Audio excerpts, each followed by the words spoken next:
Hello students, I am Gunjan Tandon. Welcome back to my channel Gunjan Gurukul. Student इस video में हम पढ़ रहे हैं क्लास 9 की फिजिक्स का chapter 9 force and laws of motion. इससे प्रायर वीडियोस में इसी चैप्टर का जो हमने टॉपिक डिस्कस करे थे, स्टडी किए थे, वो थे हमारा what is force and kinds of forces, जिसमें हमने balanced and unbalanced force study किया था। इसी चैप्टर का नेक्स्ट टॉपिक आज हम कवर करेंगे, जो है हमारा फर्स्ट लॉ ऑफ मोशन, यानी Newton's first law of motion.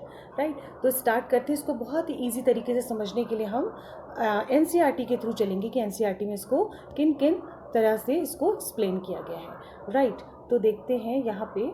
Yes, by observing the motion of objects on an inclined plane, Galileo Galilei जो हमारे साइंटिस्ट थे, deduce that objects move with a constant speed when no force acts on them. Galileo Galilei थे, उन्होंने different objects के जब motion को एक inclined plane पर ऑब्जर्व किया, तो उन्होंने ये जो है अपनी रिसर्च में कहा कि कोई भी ऑब्जेक्ट कांस्टेंट स्पीड से मूव करता रहता है जब तक कि उस पर कोई एक्सटर्नल फोर्स अप्लाइड नहीं किया जाए। राइट, सपोज कोई एक बॉल है, वो मूव कर रही है, ठीक है, पॉइंट ए से पॉइंट बी की तरफ वो जा रही है। ये हमारा पॉइंट ए है और ये एक बॉल है। राइट, और ये मूव कर रही है, लेकिन हम इसके मोशन को, इसके डायरेक्शन को ये तब तक चेंज नहीं कर सकते जब तक कि हम कोई एक्सटर्नल फोर्स इस पर अप्लाइड नहीं करें। तो यही गैलीलियो ने कहा कि किसी भी ऑब्जेक्ट का मोशन को तब तक चेंज नहीं किया जा सकता जब तक कि हम उस पर कोई एक्सटर्नल फोर्स अप्लाइड ना करें। वो ऑब्जेक्ट कांस्टेंट स्पीड से मूव करता रहेगा। He observed that when a marble rolls down an inclined plane, its velocity increases. उन्होंने क्या किया, उन्होंने एक इस तरीके से दो इंक्लाइंड प्लेन लिए, राइट, और यहाँ से उन्होंने क्या करा, एक बॉल को जो है उन्होंने छोड़ दिया। ठीक है, अब ये बॉल जो है जब ऊपर से नीचे आती है तो जिस वेलोसिटी से ही नीचे आती है, लेकिन जब दूसरे इंक्लाइन प्लेन पर ये चढ़ना शुरू करती है तो इसकी वेलोसिटी घट जाती है, यानी इसकी वेलोसिटी जो है वो डिक्रीज होने लगती है। राइट, यहाँ पे देखो अभी ये चीज़ एक्सप्लेन की गई है कि किस तरीके से ये वाला पॉइंट देखते हैं हम इसमें कि its velocity decreases when it climbs up as shown in figure 9.5b। अभी हम 9.5b और 9.5 फिगर को देखेंगे तो हमें क्लियर हो जाएगा कि कैसे गैलीलियो गैलीली ने जो है इंक्लाइन प्लेन के थ्रू जो है एक मार्बल को, है ना, एक मार्बल को या किसी बॉल को हम कह सकते हैं, किस तरीके से एक प्लेन से छोड़ा और वो बॉल मूव करती हुई जब ऊपर की तरफ चढ़ती है तो उसकी वेलोसिटी डिक्रीज करने लगती है। Right, shows marble resting on an ideal frictionless plane inclined on both sides. Right, Galileo argued that when the marble is released from left, it would roll down the slope and go up on the opposite side to the same height from which it was released, है ना। दोनों sides incline plane के थे, एक side से अगर वो छोड़ा गया है तो दूसरी साइड पर जब वो ऊपर की तरफ चढ़ेगी सेम हाइट पर, है ना, तो उसी वेलोसिटी से नहीं चढ़ेगी, उसकी वेलोसिटी जो है वो डिक्रीज होती जाएगी। राइट, अब फिर उन्होंने क्या किया, if the inclinations of the planes on both sides are equal then the marble will climb the same distance that it covered while rolling down. अगर दोनों साइड के इंक्लाइनेशंस को जो है वो प्लेन कर दिया जाए, हॉरिजॉन्टल कर दिया जाए, तो वो दोनों साइड्स पे जो मार्बल है जिस स्पीड से ऊपर से गिरा था सेम डिस्टेंस से रोल ऑन करता जाएगा। राइट, कैसे, अगर ये देखो, अगर ये इस तरीके से ये था और यहाँ पर हमने अब इस इंक्लाइन प्लेन को जो है थोड़ा सा ऐसे कर दिया, है ना, फिर ऐसे किया, फाइनली हमने क्या करा, इसको जो है हॉरिजॉन्टल कर दिया। अब यहाँ से जब वो मार्बल डाउन होता हुआ आया तो ये एक हॉरिजॉन्टल सरफेस पे तब तक ये मार्बल चलता चला जाएगा जब तक कि हम इस पर कोई एक्सटर्नल फोर्स अप्लाइड नहीं करें, है ना, यही बात वो कह रहे हैं। नेक्स्ट देखो, if the angle of inclination of right side plane were gradually decrease then the marble would travel further distances till it reaches the original height. अगर राइट साइड से इस तरीके के जो मैंने अभी बताया इंक्लाइन प्लेन ऐसे था, है ना, थोड़ा सा और डिक्रीज करा, देन और डिक्रीज करा, देन फाइनली हमने क्या करा, उसको एक हॉरिजॉन्टल लेवल पर ले आए, है ना। तो जैसे जैसे हम स्लोप को रिड्यूस करते जा रहे हैं तो marble will continue to travel forever trying to reach the same height, है ना, उसी हाइट पर पहुंचने की कोशिश करेगा जहां से वो रिलीज किया गया था, राइट। अब इस वाले पॉइंट को देखो, the unbalance forces on the marble in this case are zero, यानी अब जब हॉरिजॉन्टल हो गई, इनक्लाइन प्लेन को हमने हॉरिजॉन्टल कर दिया, तो जो भी एक अनबैलेंस फोर्स मार्बल पर लग रहा है उस केस में उस पर फोर्स जो है वो जीरो हो जाएगा। It thus suggest that an unbalance force is required to change the motion of the marble, but no net force is needed to sustain the uniform motion of the marble, यानी जो भी unbalance force जो है वो क्या है, वो motion of the marble को की चेंज करने के लिए तो जरूरी है, लेकिन कोई भी एक नेट फोर्स दोनों साइड से लगाने के लिए, उसकी यूनिफॉर्म मोशन को जो सस्टेन करने के लिए किसी भी नेट फोर्स की रिक्वायरमेंट यहाँ पर नहीं है ना। अगर ये बॉल जो है ये मूव कर रही है, ठीक है, और वो एक इस पर कोई फोर्स अप्लाइड ना करें तो चलती जाएगी चलती जाएगी, क्योंकि हमें पता है कि जो स्लोप है और बॉल के बीच में भी एक फ्रिक्शन है ना, एक फ्रिक्शन फोर्स काम करता है, राइट। अभी आने वाले चैप्टर्स में इसको हम और क्लियर करेंगे। So in practical situation it is difficult to achieve a zero unbalance force, this is because of the presence of the frictional force acting opposite to the direction of motion. मैंने बताया ना कि जो ball जो है जिस surface पे move कर रही है, एक यूनिफॉर्म मोशन में जा रही है, तो उस सरफेस और बॉल के बीच में एक फ्रिक्शनल फोर्स जो है वो एक्ट करता है, काम करता है, किसमें, मोशन की डायरेक्शन में, जिस मोशन में जो है बॉल जा रही है। Thus in practice the marble stops after travelling some distance, जब और वो जाते जाते आगे मूव करती जाएगी वो बॉल या मार्बल, एक जब तक एक डिस्टेंस पूरी कवर करेगी, जब तक कि उसको कोई फोर्स लगाकर, एक्सटर्नल फोर्स लगाकर उसको रोका ना जाए, right. The effect of frictional force may be minimised by using a smooth marble or a smooth plane and providing lubricant on the tops of the plane, right. तो frictional force तभी कम किया जा सकता है या तो जैसे कोई स्मूथ मार्बल है किसी स्मूथ प्लेन पे जा रहा है, या फिर उस प्लेन को पे कोई लुब्रिकेंट लगा दिया जाए। तो देखो इस तरीके की ये इमेज गैलीलियो गैलीलाई ने ये इंक्लाइन प्लेन को शो किया था। पहले देखो कितना ज़्यादा यहाँ पर ये इनका एक पॉइंट था, यहाँ से ये चली और इस तरह के उस पर गई, देन उसी प्लेन को थोड़ा सा और उसकी जो है उसको डाउन कर दिया, एंगल उसका चेंज कर दिया, अगेन उसको थोड़ा और स्लोपी कर दिया, फाइनली क्या हुआ जो है उसको बिल्कुल हॉरिजॉन्टल कर दिया। और हॉरिजॉन्टल होने के बाद हमने देखा मार्बल जो है वो बिल्कुल एक ही कांस्टेंट स्पीड से जो है मूव करता जा रहा है, चलता जाएगा जब तक कि कोई एक्सटर्नल फोर्स उस पर अप्लाइड नहीं किया जाए। तो यही इन्होंने गैलीलियो गैलीलाई ने कहा कि किसी भी ऑब्जेक्ट का मोशन, जब कोई ऑब्जेक्ट जब मोशन करता है कांस्टेंट स्पीड में चलता रहता है जब तक कि उस पर कोई एक्सटर्नल फोर्स अप्लाई नहीं किया जाए, राइट। यहाँ तक क्लियर हुआ। आगे बढ़ते हैं, अब न्यूटन की बात करते हैं। Newton further studied Galileo's ideas on force and motion and presented 3 fundamental laws that govern the motion of objects. अब जब न्यूटन आए तो उन्होंने भी गैलीलियो के आइडियाज जो थे फोर्स एंड मोशन को लेकर, उसी के बेसिस पर 3 फंडामेंटल लॉज दिए, है ना, फोर्स के 3 फंडामेंटल लॉज दिए जो क्या गवर्न करते थे, जो क्या शो करते थे, मोशन ऑफ द ऑब्जेक्ट को, right. These three laws are known as Newton's laws of motion, and the first law of motion is stated as, यहाँ पर हम first law of motion पढ़ेंगे, यानी जो हमारे न्यूटन थे उन्होंने गैलीलियो ने फोर्स एंड मोशन की बात की थी, उसी के बेसिस पर इन्होंने 3 लॉज अपने दिए, जिसमें से आज हम फर्स्ट लॉ ऑफ मोशन इस वीडियो में स्टडी करेंगे। इन्होंने क्या कहा है, बहुत इंपॉर्टेंट है, an object remains in a state of rest or uniform motion in a straight line unless compelled to change that state by an applied force। ये अभी हमने मार्बल के केस में देखा ना, कोई भी ऑब्जेक्ट उसकी नेचुरल स्टेट क्या होती है, रेस्ट होती है ना। कोई बॉल अगर रखी हुई है ना, अपने आप तो मूव नहीं करेगी जब तक कि हम उसको एक किक ना दें, है ना, यानी हमने कोई फोर्स अप्लाइड किया, जो फोर्स अप्लाई किया तो बॉल में जो क्या हुआ, मोशन स्टार्ट हो गया और वो कंटिन्यूअसली यूनिफॉर्म मोशन में मूव करती जाएगी, स्ट्रेट लाइन में चलती जाएगी जब तक कि आगे जाकर हम कोई फोर्स अप्लाई करके उसको रोके ना, या एक किक मार के और उसकी स्पीड ना बढ़ा के, राइट। तो ये था first law of motion state करता है कि किसी भी कोई भी ऑब्जेक्ट या तो रेस्ट स्टेट में रहेगा या फिर यूनिफॉर्म मोशन में स्ट्रेट लाइन में तब तक चलता रहेगा रहेगा, मूव करता रहेगा, चलता जाएगा जब तक कि उस पर कोई फोर्स अप्लाइड नहीं किया जाए, right. In other words, all objects resist a change in their state of motion.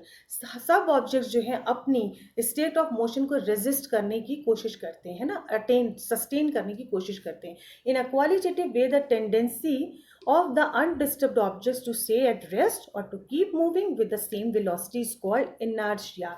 यहाँ पे देखो एक नया टर्म आ गया है हमारा, वो है inertia, है ना. इसको हम नेक्स्ट वीडियो में और डिटेल में पढ़ेंगे और मास से कंपेयर करेंगे किस तरह से काम करता है. यानी इनर्शिया जो वर्ड आया है इसके के बेसिस पर न्यूटन्स के फर्स्ट लॉ ऑफ मोशन को हम लॉ ऑफ इनर्शिया भी कहते हैं. यानी जब कोई ऑब्जेक्ट जिस भी मोशन में है, जहाँ भी है, जैसे भी है, अपनी उसी पोजीशन को सस्टेन करने की कोशिश करता है ना, उसी में रहना चाहता है. अनडिस्टर्ब्ड ऑब्जेक्ट, उसकी एक टेंडेंसी होती है कि वो रेस्ट है तो रेस्ट में रहे, मूवमेंट में है तो सेम वेलोसिटी से वो वहीं पर रहे, चलता रहे, है ना. इसको क्या टर्म दिया गया? Inertia. This is why the first law of motion is known as law of inertia, है ना. लॉ ऑफ इनर्शिया भी क्या कहा, किसको कहा जाता है? First law of motion of Newton, right. तो ये क्लियर हो गया कि क्या था, कोई भी ऑब्जेक्ट रेस्ट की स्टेट में है या फिर यूनिफॉर्म मोशन में स्ट्रेट लाइन में तब तक चलता रहेगा, मूव करता जाएगा जब तक कि हम उसको कोई एक्सटर्नल फोर्स अप्लाई उस पर ना करें. Then certain experiences that we come across while traveling in a motor car can be explained on the basis of the law of inertia. Law of inertia को समझने के लिए सिंपल है, जब हम ट्रैवल कर रहे होते हैं किसी मोटर कार में, है ना, उसके बेसिस पर हम लॉ ऑफ इनर्शिया को आराम से एक्सप्लेन कर सकते हैं, समझ सकते हैं. डे टू डे लाइफ का ये हमारा एक्सपीरियंस है. Every day we experience that. We tend to remain at rest when we respect to seat until the driver applies a braking force to stop the motor car, है ना. अगर हम किसी car में जा रहे हैं, है ना, और जैसे ही अगर हमारे फादर या ड्राइवर कोई भी कार को ड्राइव कर रहा है और वो एकदम से ब्रेक लगाता है ना, ब्रेक उस पर अप्लाई करता है मोटर कार पे, तो क्या होता है, हमारी बॉडी जो उस समय रेस्ट पोजीशन में बैठी हुई होती है, अचानक से हमें जर्क्स लगते हैं, धक्का लगता है. क्यों? With the application of brakes, यानी हमने पढ़ा था ना, यानी उसका एक्सेलरेशन चेंज हो रहा है, change in rate of velocity हो रहा है. Application of brakes, the car शोज down but our body tends to continue in the same state of motion because of its inertia.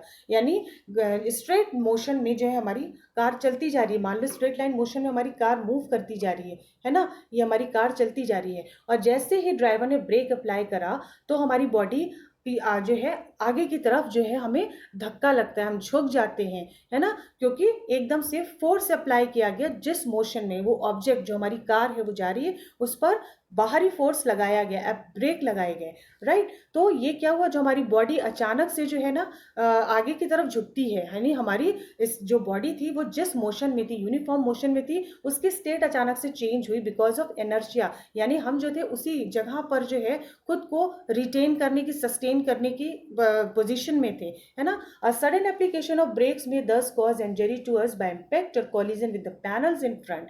Generally ऐसे ही एक्सीडेंट्स होते हैं जब हम हाई जो है स्पीड से, फोर्स से जो है ब्रेक लगाते हैं, है ना. तो बॉडी तो हमारी मोशन में, कार के साथ साथ जो है हमारी पूरी बॉडी उसी के जो है साथ बनी हुई है, जिसको हम इनर्शिया कह रहे हैं. और ब्रेक लगने से क्या होता है, हम आगे की तरफ, ड्राइवर या हम जो भी सीट पर बैठे हो, तो हम आगे की तरफ जो है झुक जाते हैं, है ना, पैनल की तरफ. और इसी केस में अगर हमारे ये बेल्ट ना लगी हो, सीट बेल्ट ना लगी हो, तो एक्सीडेंट की चांसेस सबसे ज़्यादा होती हैं, है ना. इसलिए जो फर्स्ट सीट पर बैठते हैं उनको जो है सीट बेल्ट पहनना कंपलसरी होता है बिकॉज ऑफ इस तरीके से जब हम एक्सटर्नल फोर्स अप्लाई करते हैं, ब्रेक अप्लाई करते हैं, तो बॉडी जो हमारी इस चीज़ के लिए रेडी नहीं होती है. वो अपने ही मोशन में कार के साथ उसकी जो है एक स्पीड बनी हुई है, कांस्टेंट स्पीड बनी हुई है, और इनर्शिया के कारण वो वहीं पर टिकी हुई है. लेकिन अप्लाई होने से, बाहर का फोर्स अप्लाई होने से क्या होता है, जर्क्स आते हैं, यानी फोर्स अप्लाई किया गया, राइट. क्लियर हुआ? बहुत सिंपल एग्जाम्पल है. So safety belts are worn to prevent such accident. Safety belts exert a force on our body to make the forward motion slower. यानी जो हम बेल्ट पहने होते हैं उसकी वजह से जो है वो हमें धीरे से, मतलब जर्क्स लगता है, लेकिन हम उस स्पीड से, उस फोर्स से आगे की तरफ टर्न होकर नहीं गिरते हैं, और मतलब मीन्स पैनल की तरफ नहीं गिरते हैं. बेल्ट हमें रोक लेती है उस चीज़ के लिए, राइट. हमारे इनर्शिया को जो है वहीं पर रिटेन करने के लिए हेल्प करती है. Then an opposite experience is encountered when we are standing in a bus and then the bus begins to move suddenly. देखो दूसरा एग्जाम्पल, पहला तो हमारा मोटर कार वाला हो गया है ना, कि जब हम बैठे हैं ब्रेक अप्लाई करा तो कैसे हमारा इनर्शिया जो था वहां से उसको जो है जब फोर्स मिला बाहर से तो किस तरीके से हमारी बॉडी का जो मोशन था वो चेंज हो गया। दूसरा एग्जाम्पल यहाँ पे दिया हुआ है कि जब हम किसी भी बस में खड़े होते हैं, है ना, हम बस में खड़े हैं, बस चल नहीं रही है और ऑल ऑफ सडन जो है बस जो है ड्राइवर ने बस को जो है स्टार्ट किया। जैसे ही बस को स्टार्ट करते हैं तो क्या होता है कि जो भी यहाँ पर खड़ा हुआ जो भी पैसेंजर हमें या हम पीछे की तरफ गिर जाते हैं, वी फॉल बैकवर्ड, है ना, पीछे की तरफ गिरते हैं। क्यों? क्योंकि हमारी जो पूरी बॉडी है, जो बस के जो ये सरफेस होता है, फ्लोर होता है ना, उसके संग उसका मोशन बना हुआ था। बॉडी जो थी नीचे की वो जो फ्लोर थी बस की उसके संग जो थी मोशन में थी, चाहे वो स्टेबल थी उस समय, कांस्टेंट रेस्ट पोजीशन में थी। जैसे ही बस को जो है स्टार्ट किया गया और जो हमारी बॉडी थी, वी वर नॉट प्रिपेयर, हमारी बॉडी इनर्शिया की वजह से वहीं स्टेबल थी, रेस्ट पोजीशन पे थी, अचानक से हम पीछे की तरफ गिर जाते हैं। Right, now we tend to fall backwards. देखो ये लिखा है, this is because sudden start of the bus bring motion to the bus as well as to our feet in contact with the floor of the bus. क्योंकि हमारे जो feet है हमारे वो बस की फ्लोर के कॉन्टैक्ट में रहते हैं, जिसे हम इनर्शिया कह रहे हैं, उसी मोशन में वो अपने आप को रिटेन करे रहते हैं। लेकिन जैसे बस सडनली स्टार्ट होती है, मोशन में आता ही पूरी बॉडी, तो हम उस चीज को संभाल नहीं पाते और हमारा इनर्शिया जो है वो डगमगा जाता है और हम पीछे की तरफ गिर जाते हैं, रिटेन नहीं कर पाते हैं। Right, but the rest of our body oppose this motion because of its inertia. जो रेस्ट ऑफ द बॉडी जो ऊपर की तरफ की होती है हमारी, वो उस मोशन के अपोजिट हो जाती है बिकॉज ऑफ इनर्शिया। नीचे की बॉडी जो हमारे लेग्स है ना, वो तो बस के फ्लोर के साथ उसी मोशन में, उसी कंटैक्ट में रहते हैं, लेकिन जो अपर बॉडी वो हमारी है वो उस मोशन को नहीं रेजिस्ट कर पाती है, अपोज करती है, जिसकी वजह से हम पीछे की तरफ गिर जाते हैं। राइट, देखो सारे एग्जाम्पल इसमें डे टू डे लाइफ के समझाए हुए हैं। नेक्स्ट एग्जाम्पल इसमें दिया हुआ है, when a motor car makes a sharp turn at a high speed we tend to get thrown to one side, है ना। अब मान लो, देखो एक थर्ड एग्जाम्पल यहाँ पे दिया हुआ है, कोई एक मोटर कार है ना, कोई एक मोटर कार जा रही है स्ट्रेट लाइन में, राइट, एंड सडनली जब वो एक टर्न लेती है, एक स्पीड से, हाई स्पीड से जो है एक शार्प टर्न लेती है ना, नीचे की तरफ या ऊपर की तरफ जब जाती है तो क्या होता है, हमारी बॉडी जो ऐसा लगता है कि हम एक साइड में गिर गए, है ना। जब भी एक डीप टर्न आता है तो हमारी बॉडी, हमें कार में ऐसा लगता है कि हम एक साइड को गिर गए। This can again be explained on the basis of law of inertia.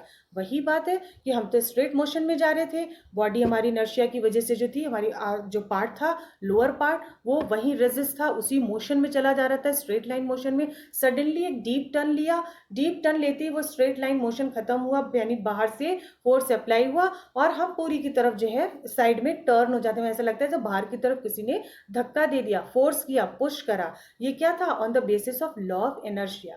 So we tend to continue our straight line motion. हम तो स्ट्रेट लाइन मोशन में चलते जा रहे थे। When an unbalanced force is applied by the engine to change the direction of motion of the motor car, we slip to one side of the seat due to inertia of our body.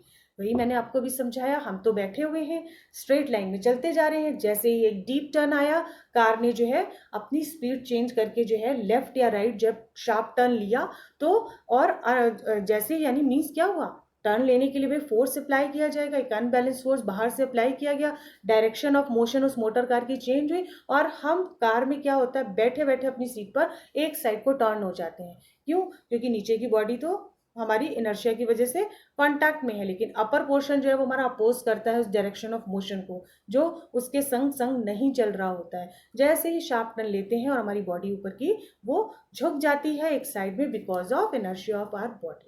Right? The fact that a body will remain at rest unless acted upon by an unbalanced force can be illustrated through the following activities. अब ये जितनी भी activities है ना, क्योंकि अभी आगे हमें नेक्स्ट वीडियो में इनर्शिया एंड मास को पढ़ना है, राइट। इसको जब हम कंपेयर करेंगे इनर्शिया एंड मास, ये दोनों टॉपिक, तो फर्दर जो एक्टिविटीज आने वाली है ना, नेक्स्ट वीडियो में हम इसे कंटिन्यू करेंगे और देखेंगे कैसे इनर्शिया और मास एक दूसरे से को रिलेट करते हैं in terms of first law of motion और लॉ ऑफ इनर्शिया, राइट। तो यहाँ पर ये कहा गया है, the fact that a body will remain at rest unless acted upon bye a unbalanced force. यही न्यूटन्स का जो था फर्स्ट लॉ ऑफ मोशन था। गैलीलियो गैलीलियाई ने इसको एक इंक्लाइन प्लेन पर मार्बल कि स्लोप मार्बल को जो है रोलिंग डाउन करके एक्सप्लेन किया। उसी के बेसिस पर उन्होंने ये कहा था कि नेचुरल स्टेट किसी भी ऑब्जेक्ट की क्या होती है, वो रेस्ट होती है जब तक कि उस पर कोई अनबैलेंस फोर्स अप्लाई ना किया जाए।